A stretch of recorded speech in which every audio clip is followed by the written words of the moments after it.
اللہ کے نام سے شروع جو بڑا مہربان نہایت رحم فرمانے والا ہے۔ الف لام میم۔ کتاب کا اتارنا بے شک پروردگار عالم کی طرف سے ہے۔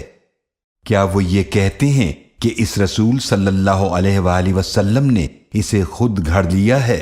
بلکہ یہ حق ہے آپ کے رب کی طرف سے، تاکہ آپ انہیں برے انجام سے ڈرائیں جن کے پاس آپ سے پہلے کوئی ڈرانے والا نہیں آیا، تاکہ وہ ہدایت پائیں۔ اللہ ہی ہے جس نے آسمانوں اور زمینوں کو پیدا فرمایا اور جو کچھ ان دونوں کے درمیان ہے 6 دنوں میں، پھر وہ عرش پر اپنی شان کے لائق جلوہ فرما ہوا، اس کے سوا نہ تمہارا کوئی کارساز ہے اور نہ کوئی سفارش کرنے والا، تو کیا تم سمجھتے نہیں ہو؟ وہ آسمان سے لے کر زمین تک ہر کام کی تدبیر فرماتا ہے، پھر وہ معاملہ اس کی طرف ایسے دن میں اوپر جاتا ہے جس کی مقدار 1000 سال ہے، اس حساب سے جو تم گنتے ہو۔ یہی ہے اللہ جو پوشیدہ اور ظاہر کا جاننے والا، بہت غالب، نہایت رحم فرمانے والا ہے۔ جس نے جو چیز بھی بنائی نہایت خوب بنائی، اور اس نے مٹی سے انسان کی پیدائش کا آغاز فرمایا، پھر اس کی نسل بنائی ایک حقیر پانی نطفے کے خلاصے سے، پھر اس کے اعضاء کو درست فرمایا اور اس میں اپنی روح میں سے پھونکا، اور تمہیں کان اور آنکھیں اور دل عطا فرمائے، مگر تم کم ہی شکر کرتے ہو۔ اور وہ کہتے ہیں کیا جب ہم مٹی میں مل جائیں گے تو کیا ہم نئے سرے سے پیدا کیے جائیں گے؟ بلکہ یہ لوگ اپنے رب کی ملاقات کا انکار کرنے والے ہیں۔ آپ صلی اللہ علیہ وآلہ وسلم فرما دیجئے، موت کا فرشتہ تمہاری جان لیتا ہے جو تم پر مقرر کیا گیا ہے، پھر تم اپنے رب کی طرف واپس کیے جاؤ گے۔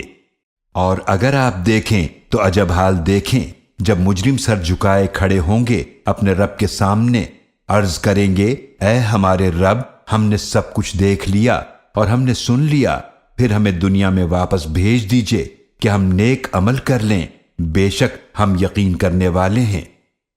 اللہ فرمائے گا اگر ہم چاہتے تو ہم یقیناً دنیا ہی میں ہر شخص کو اس کی ہدایت عطا فرما دیتے، لیکن میری طرف سے یہ بات طے ہو چکی کہ یقیناً میں جہنم کو ضرور بھروں گا تمام سرکش جنات اور انسانوں سب سے۔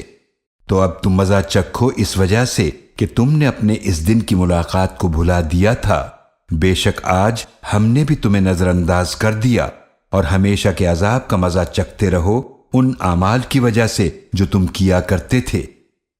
بے شک ہماری آیات پر وہی لوگ ایمان لاتے ہیں کہ جب انہیں ان آیات سے نصیحت کی جاتی ہے تو سجدے میں گر پڑتے ہیں اور اپنے رب کی تعریف کے ساتھ تسبیح کرتے ہیں، اور وہ تکبر نہیں کرتے۔ ان کے پہلو الگ رہتے ہیں بستروں سے، وہ اپنے رب کو پکارتے ہیں خوف اور امید کے ساتھ، اور جو رزق ہم نے انہیں دیا ہے اس میں سے خرچ کرتے ہیں۔ تو کوئی شخص نہیں جانتا کہ اس کے لیے آنکھوں کی ٹھنڈک میں سے کیا کچھ چھپا کر رکھا گیا ہے، یہ ان اعمال کا بدلہ ہوگا جو وہ کرتے تھے۔ بھلا جو مومن ہو وہ اس شخص کی طرح ہو سکتا ہے جو نافرمان ہو؟ دونوں برابر نہیں ہو سکتے۔ رہے وہ لوگ جو ایمان لائے اور انہوں نے نیک اعمال کیے تو ان کے لیے رہنے کے باغات ہیں، یہ مہمانی ہوگی ان اعمال کی وجہ سے جو وہ کرتے تھے۔ اور رہے وہ جنہوں نے نافرمانی کی تو ان کا ٹھکانہ آگ ہے، جب کبھی وہ اس سے نکلنا چاہیں گے اسی میں واپس کر دیے جائیں گے، اور انہیں کہا جائے گا کہ آگ کا وہ عذاب چکھو جسے تم جھٹلایا کرتے تھے، اور ہم ضرور انہیں چکھائیں گے چھوٹے چھوٹے عذاب اس بڑے عذاب سے پہلے، تاکہ یہ لوگ باز آ جائیں۔ اور اس سے بڑا ظالم کون ہے جسے اس کے رب کی آیات کے ذریعے نصیحت کی جائے پھر وہ ان سے منہ پھیر لے؟ بے شک ہم مجرموں سے ضرور بدلہ لینے والے ہیں۔